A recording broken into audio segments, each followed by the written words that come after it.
እርግጠኛ ነኝ ይህንን ቪዲዮ የከፈትከው ትሬኒንግ የመጀመር ሀሳብ ስላለ ወይም ጀምረህ ስለሆነ ቪዲዮን መክፈት አላጠፋም። ያው ፎርማል ነገር እንዳትጠብቅ። አቀራረቡ ላይ ያምር ይችላል፣ ግን 5 የሚጠቅሙ ነገሮች እነግርሃለሁ። እኔ ትሬድ በማድረጌ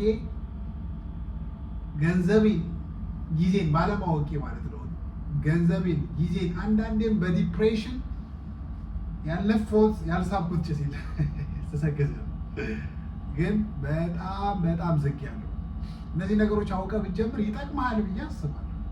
ከጠቀመ በጣም ይጠቅምሃል። በጣም ገንዘብን ትጠብቅበታለህ። በጣም ጊዜን ትጠቀምበታለህ።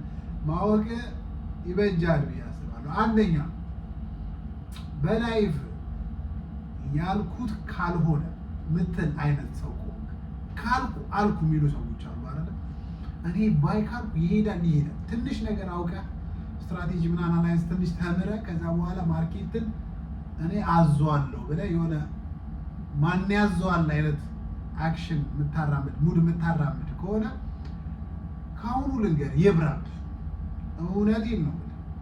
እኔ የሄድኩበትን መንገድ እኔ ስማርት ነኝ፣ ከአንተ የተሻልኩ ነኝ፣ እንደምንም ፊክስ አድርጋለሁ። አንተ ግን በጣም ትሰቃያለህ። ለምን ምነግርህ ነገር ነው። እኔ በተሻለ ወይ ሞክሬያለሁ። ይህንን ባውቅ ግን ሞር በተሻለ ወይ ሞክር ነበር። ሁለተኛ ገና ስለ ትሬድ ስታስብ ላምቦ፣ ፌራሪ የሆነ ያበደ ወጭ ምናምን ነገር ሽክ ብለህ ምናምን ነገር የሚታይ ከሆነ እዚቹ ጋር አቁምና ወደ አቁምክበት ስራ ሌላ ስራ ካለ ወደ ሌላ ስራ ሂድ። ወይም እችን ሜንታሊቲ አስተካክለህ የምትገባ ከሆነ ገባ። በአጭር ጊዜ ገንዘብ የለም፣ በአጭር ጊዜ ላምቦ የለም። በቃ በጣም ዴሊኬትድ ሆነ ካጠና በ6 ወር ውስጥ ምናልባት የሆነ ነገር ልታገኝ ይችላል። እሱንም ላምቦ አይደለም በራዘር ላምቦ ይናፍቃል። ላምቦ ምናልባት በ5 6 7 ዓመት ኢንሻአላህ ነው እሱ። እኔም ላምቦ ጄል የለም አባቢ 2 ዓመት ሆኖኛል። ራሴን አፎርድ አድርጌ ማኖር እችላለሁ። ፉል ታይም ትሬደር ሆኛለሁ። ብዙ ነገር ሴፍ አድርጌያለሁ። ዴይሊ ቀን ሙሉ ከሚጠገረር ሰው የተሻልኩኛል። ስቲል ግን ላምቦ አፎርድ አላደርግም። በጊዜ ሂደት እንደሚሆን አምናለሁ። አትሊስት ያንን ተምሬያለሁ።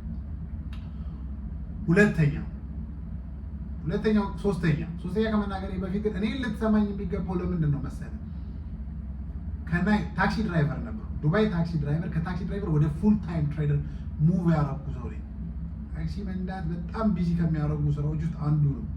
ወደ ትሬደር በዛ ታይም እያጠን ወደ ትሬዲንግ ሙቭ ማድረግ ደግሞ ሌላኛው ዲፊካልት ነገር። ይሄንን አቺቭ ስላደረኩ ጆሮውን ሰጥተህ ብትሰማኝ ትሬኒንግ የመጀመሪያ ሀሳብ ካለ ትጠቀማለህ። የምሬን ነው። ትንሽ ገጭ ያለ ንግግር ነው የተናገርኩ ያሉት። ዩቲዩብ እየጀመርኩ ስለሆነ አንደርስታንድ ታደርገኛለህ። ሶስተኛ ሪቬንጅ ትሬኒንግ።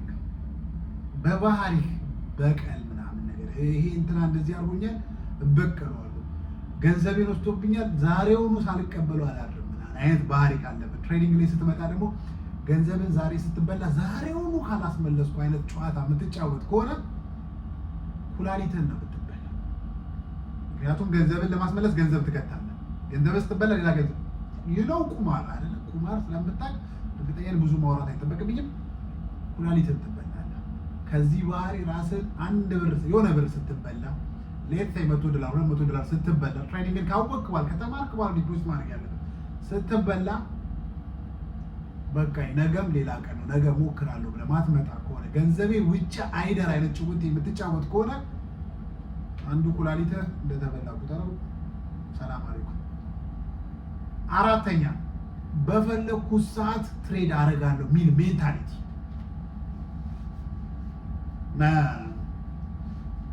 ምንም ማይሆን ነገር ማለት ነው። ምንም ማለት የሆነ ገንዘቤን ውጪ ይደር ብለህ ካላሰብክ በቀር ኮንሲስተንሲ ደፍተርን ይዘህ ቻርት ላይ ደቅ ብለህ እያጠና እየመዘገብ ጆርናል እያደረግ ኤጀንት ቢውልድ ሳታረግ በፈለግኩ ሰዓት ትሬድ አደርጋለሁ የምትል ከሆነ ገንዘብን ተሰነባብቶ ማሰላም ነው። አምስተኛ እቺ በጣም እኔን ያጨለለችኝ ስቴፕ ናት። ካልደፈረሰ አይጠራም ቤቢ።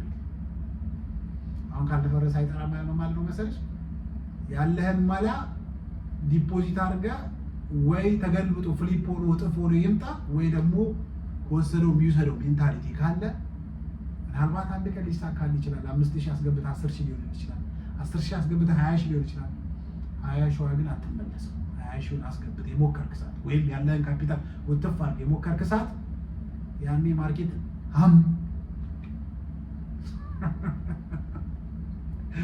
ከማልቀስ በፊት እባክህ እኚህን 5 ነገሮች ስማና ከኔ ተማር። ከዚህ በላይ ምንም ልል አልችልም። እግዚአብሔር በጣም ቺል እያደረኩ የልቤን የሚሰማኝን እነዚህ ነገሮች ቀድሜ ባቅ ኖሮ ታክሲ እየነዳው የማጣቸውን ገንዘቦችና የተጨነቁባቸውን ጊዜያቶች በጣም እቀንሳቸው ነበር። ስለዚህ እነዚህ ነገሮች አንደርስታንድ አድርገህ የተሻለ ፐርፎርም እንደምታደርግ አምናለሁ። ያበደ ጆርኒ ይሁንልን። ምንም ሌላ የምለው ነገር የለኝም። ይህንን ቻናል ሰብስክራይብ ብታደርግ፣ ኮሜንት እንድታደርግ ምናምን እኔን ታበረታታኛለህ። እኔም እንደዚህ የመጣው አንዳንዴ ወቅሳለሁ፣ ጆርኒን ትከታተላለህ እና አሪፍ ነው የሚሆነው። ይመቻችሁ።